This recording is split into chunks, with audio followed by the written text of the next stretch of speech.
इसमें जो एक क्रेडिट जाता है ना वो तसद्दुक़ जिलानी साहब को भी जाता है, जैसे तसद्दुक़ जिलानी साहब जिन्होंने सूरत हाल को देखा और उन्होंने सबसे पहले विड्रॉ किया। ये तसद्दुक़ जिलानी साहब के बारे में बहुत कम लोग जानते हैं कि जब 3 नवंबर को जनरल मुशर्रफ यहाँ पर एमरजेंसी नाफज करने जा रहे थे तो तसद्दुक़ जिलानी साहब को कहा गया PCO का हलफ ले लें, इनके किसी अजीज़ के थ्रू आप हलफ ले लें, हम अब्दुल हमीद डोगर को फारग करके आपको चीफ जस्टिस लगा देंगे, विच ही रिफ्यूज़ड। आपको पता है जब इस पोजीशन के ऊपर इस तरह की ऑफ़र्स आती हैं तो उनको रिफ्यूज़ करना बड़ा मुश्किल होता है, नंबर 1। और नंबर 2 जो बैकग्राउंड जानना अगेन ज़रूरी है वो ये है कि जब ये लाहौर हाई कोर्ट में थे तो आपको याद है वो आमिर अजीज़ साहब थे, एक मुबैना तौर पर अलकायदा के, जो कि एक सर्जन थे जिन्होंने उसामा बिन लादेन का मशहूर ये था कि उन्होंने उसामा बिन लादेन का भी इलाज किया है, तो उसे एजेंसियाँ उठाकर ले गई थी। तो मामला आ गया था लाहौर हाई कोर्ट में और उस वक्त जो इफ्तिखार हुसैन चौधरी होते थे, चीफ जस्टिस होते थे, नॉट इफ्तिखार चौधरी, इफ्तिखार हुसैन चौधरी के जी अंकल जो थे, तो इफ्तिखार हुसैन चौधरी साहब चीफ जस्टिस थे, ये जज थे। तो इन्होंने कहा एजेंसियों को कि भाई ये तो मामला कहाँ है, वो बंदा उसको उठा लिया गया, डॉक्टर आमिर अजीज, जी डॉक्टर आमिर अजीज को। तो इनको पैगाम दिया गया कि जी वो आप एजेंसियों को इन्वॉल्व ना करें। फिर इफ्तिखार हुसैन चौधरी साहब रिपोर्टेडली जो चीफ जस्टिस थे उन्होंने इन्हें धमकी दी, मैं फवाद चौधरी के अंकल ने, ठीक है जी, इफ्तिखार हुसैन चौधरी साहब ने इनको कहा कि मैं आपको यहाँ से ये कि आप इससे रिक्यूज़ करें, छोड़ दें ये केस, विच ही रिफ्यूज्ड। फिर उन्होंने कहा कि मैं आपको पिंडी भेज दूंगा। फिर इनका और उनका यानी कि जैसे कहते हैं ना कि एक रिफ्ट आई, तो उन्होंने कहा कि जी अगर मुझे पिंडी भेजा जाएगा तो मैं ये फाइल लेके जाऊंगा पिंडी। तो बाद में आमिर अजीज साहब को छोड़ दिया था उन्होंने, जी बिल्कुल, ठीक है। और ये पहली दफ़ा था, उसके ऊपर इंटरनेशनल मीडिया में, लोकल और इंटरनेशनल मीडिया में बड़ी रिपोर्ट हुआ था, BBC ने भी लिखा था एट दैट टाइम। स्पाइन के बड़े एक्सपर्ट थे ना वो डॉक्टर आमिर अजीज, जी उसके कोई करते जी थे जी ऐसे ही।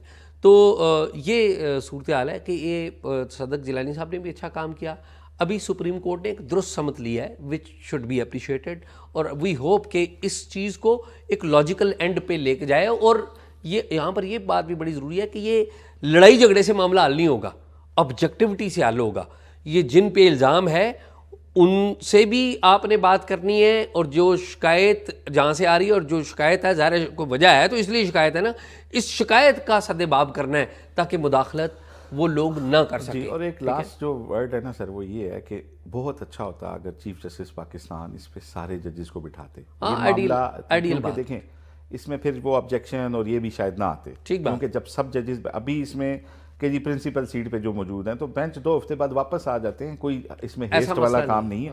आप इसमें कहते जी कि सारी सुप्रीम कोर्ट बैठेगी, जो भी कलेक्टिव विजडम आएगा, कलेक्टिव विजडम आता तो और ज्यादा अच्छा होगा, बहुत अच्छी बात। अच्छा जी, क्विकली आप क्विक कर रहे हैं जी, आपने बड़ी बात कर ली इसके ऊपर। तो इमरान खान साहब को जमानत मिल गई है तोशाखाना केस में, जिसका कोई फायदा नहीं है, वो बरी तो होंगे नहीं होंगे, लेकिन PTI मतलब रिहा नहीं होंगे। PTI के हमारे दोस्त हैं वो बड़े पुरुमीद हैं कि साइफर केस भी अब लग रहा है और साइफर केस से भी बरी हो जाएंगे और बाहर हो जाएंगे।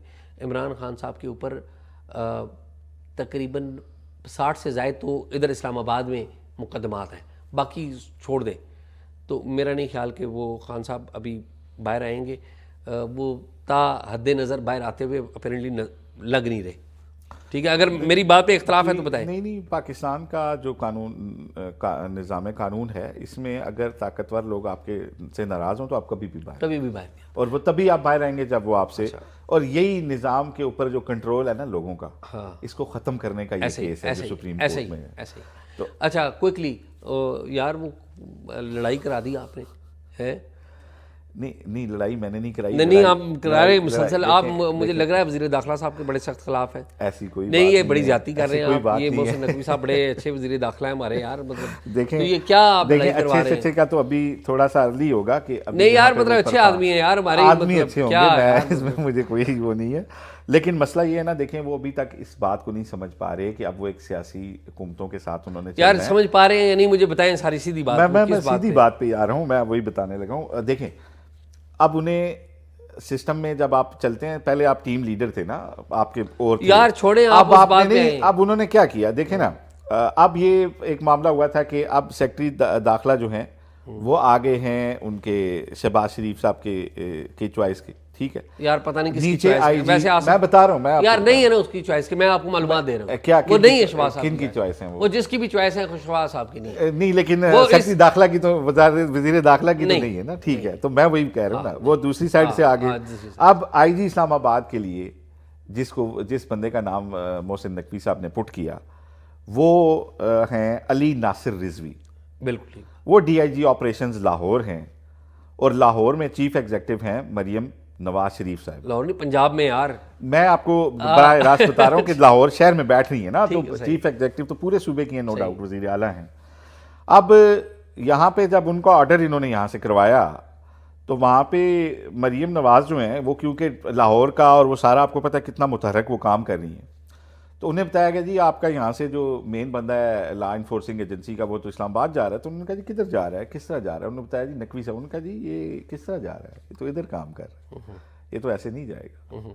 तो अब मरियम की लड़ाई हो गई। नकवी साहब को बजाय इसके कि वो एतमाद में लेते मरियम नवाज को, कम अज़ कम उनसे कंसेंट लेते, उन्हें एतमाद में लेते जी कि एक अफसर मुझे चाहिए, आप मेहरबानी करें, शायद वो दे भी देती। पंजाब पुलिस में बहुत और अच्छे अच्छे अफसर भी वहाँ बैठे हुए हैं, एहसन यूनुस साहब भी हमारे दोस्त वहाँ पे मौजूद हैं और बड़े तबंग अफसर भी हैं। अब मामला ये है कि नासिर रिजवी साहब जो हैं, अली नासिर रिजवी साहब, मरियम बीबी ने कहा जी ये नहीं जा रहे कहीं भी। अच्छा, ठीक है जी। आप एहसन यूनुस साहब का नाम प्रपोज कर रहे हैं? मैं किसी का नाम प्रपोज नहीं, देखें वो हमारे दोस्त हैं, अगर ये आते तो शायद वो वहाँ पे लाहौर में पॉइंट। अलबत्ता यहाँ पे क्या हुआ, यहाँ पे मलिक अवैस साहब हैं डीआईजी, वो भी ना खुश ठीक है।